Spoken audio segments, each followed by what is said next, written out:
Well guys, it looks like Nintendo is officially on their weird vibes again, where they're just randomly dropping things on Twitter instead of giving us a Nintendo Direct. It's extremely strange, and I really thought it was just going to be for the year of, obviously, COVID of 2020, but they're going right back to it. And this is exactly why I tell people all the time, we need E3. Thankfully, E3 is coming back next year. Hopefully this fixes things because Nintendo...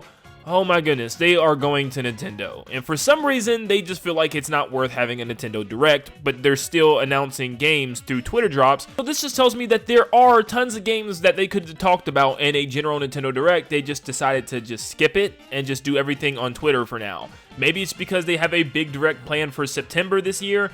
I don't even know anymore, or Nintendo might just do these little Twitter drops for the rest of the year. Who knows? Nintendo is just so weird. But this week, we knew something big was going to happen because it was one of the only weeks slated in the Splatoon 2 tournament to not have any tournaments. It was the only week that was empty, and there was a lot of leaks and rumors about this week. We've already got two big announcements. The first one being yesterday called Kirby's Dream Buffet, which is a Kirby spin-off where Kirby gets to race his friends, collect food, and see who's the champion at the end of the race. And then today, we got big brand new news on Bayonetta 3, a brand new trailer that dropped, and it also has a release date for October.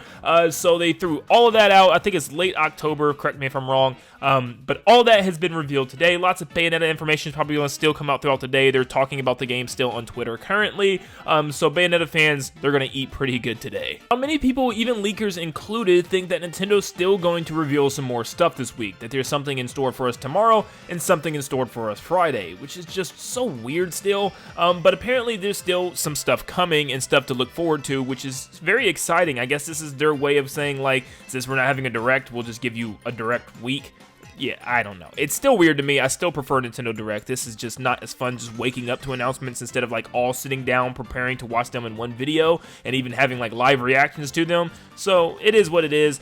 But I'm hoping that tomorrow is finally the time we start jumping in the Mario Kart territory. Literally everyone around the world is patiently waiting for Wave 2 DLC in Mario Kart, and it's time, man. Like, where is it at? It's gotta be soon. 7-Eleven flyers are talking about the date being very soon. Like, literally, we could be getting these tracks this Monday coming up or this weekend coming up. So I would expect to see either some Mario Kart information tomorrow or something Friday. I don't know when. Friday sounds probably more realistic for Mario Kart. I feel like that's a good time to show off some DLC Friday morning and then just announce the release date sometime soon. But yeah, we need some Mario Kart stuff, and we need it fast. Now, this is what hurts me, and it actually hurts me a lot, because there's a whole bunch of rumors, and leakers are saying it's still 100% that there's going to be a Metroid Prime remaster this year, and that it's probably going to be around November, which means Nintendo needs to announce that very soon. And of course, with no Nintendo Directs, that means Nintendo's going to come out with a Twitter drop of this thing. And this is not what this game needs. This game needs full eyes, full attention on everybody, and not just on Twitter.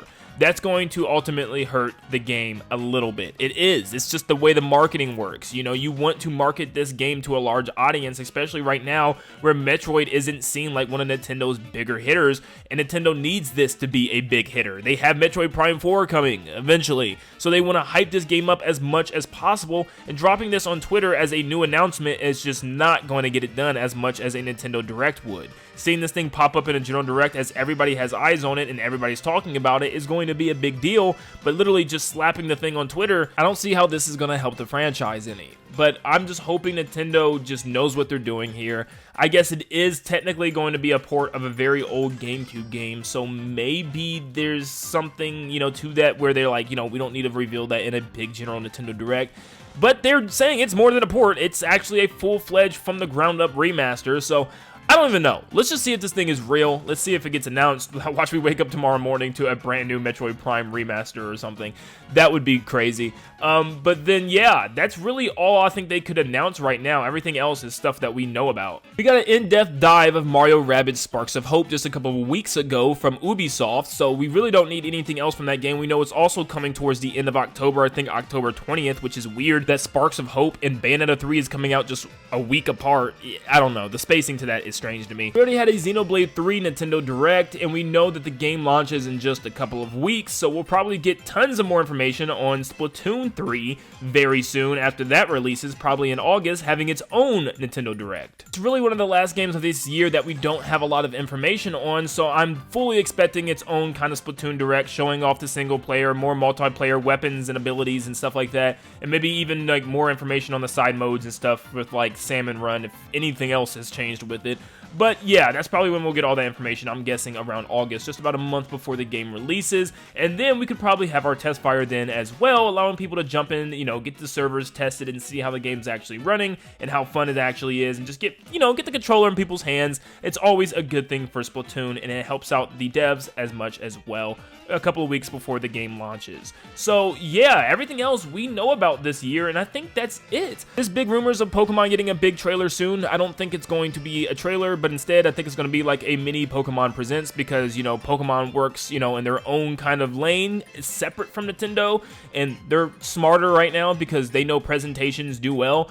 So they're going to have their own presentation, probably showcasing the game a lot more, showing more, you know, regional variants, more Pokemon, more of the actual world. There's been lots of leaks that come out of, you know, the trainers and the different gym leaders and just different locations on the map. Even new Pokemon types have been leaked, so I am very confident we will get this very soon. Leakers also think that this is coming very soon. This could be one of the big things of this week. I could see them dropping a brand new trailer or something like tomorrow or something this Friday, or maybe they decide to wait, you know, another week when Nintendo's done with their stuff. Maybe this week is all for Nintendo's first party game announcements and stuff. So yeah, I don't know, but it's very interesting. We'll probably get something Pokemon related soon. The game comes out in November, so yeah, we need some more information on what this game's going to be like. Outside of Mario Kart DLC Wave 2, there's still some updates that I think they need to touch on and talk about. It doesn't necessarily need to be this week. It could be really any week because it's incredibly small information, such as Switch Sports, new updates. We know we're getting golf in the fall. They're supposed to have that leg strap accessory work with the actual soccer game. I don't know what's happened to that. I guess they're just not ready for that. I don't know. That's just so weird to me. But yeah, we need some updates on this game, adding some sports and some more stuff, because right now it's just very average. You know, there's nothing really too crazy or special going on with the game. Thankfully, there's like weekly outfits and stuff keeping the game alive as it is, but it's already kind of dying off, you know, in my eyes. But then obviously Mario Strikers, yeah, they need to add some stuff or do something to this game to liven it up, because it feels extremely dead to me. I really don't hear anyone talking about Strikers. There's no characters that have been announced, no, you know, updates at all that have been announced so far. So that's probably something that they need to reveal soon as well. And that will be the rest of the year. That looks like that's our 2022 wrap up, which looks pretty decent. It still is missing a huge banger to me, like Breath of the Wild 2. Obviously, I get why it got delayed. You know, obviously, I want that game to be the best that it could possibly be. But yeah, I don't know. It's feeling a little meh to me. A lot of people are saying how filled and jam-packed October is. If I'm missing something in October, please let me know, because I don't know what I'm missing. I know we have Mario Rabbids Sparks of Hope, which is a Mario spinoff made by Ubisoft, not even Nintendo. And then we have Bayonetta 3, which is, you know, Bayonetta 3, it's very, like, niche, you know, it's you know, Bayonetta fans are going to enjoy it, no one else is probably going to enjoy it. So, yeah, what is October filled with? I'm completely lost, because Pokemon's in November and Splatoon's in September. Am I missing something? Hey, let me know in the comments down below. Maybe I'm missing some smaller titles, or maybe people are talking about third-party games coming to the Switch in October. But yeah, October just doesn't feel as big as, you know, we've had before with Mario Odyssey releasing in October and, you know, stuff like that. So yeah, maybe it's just me, but let me know in the comments down below what you think of this year. Do you think this is a good method for Nintendo just to release things on Twitter, or do you want directs back? Thank you so much for tuning in, and like always, I'll see you all on the next one. See you guys.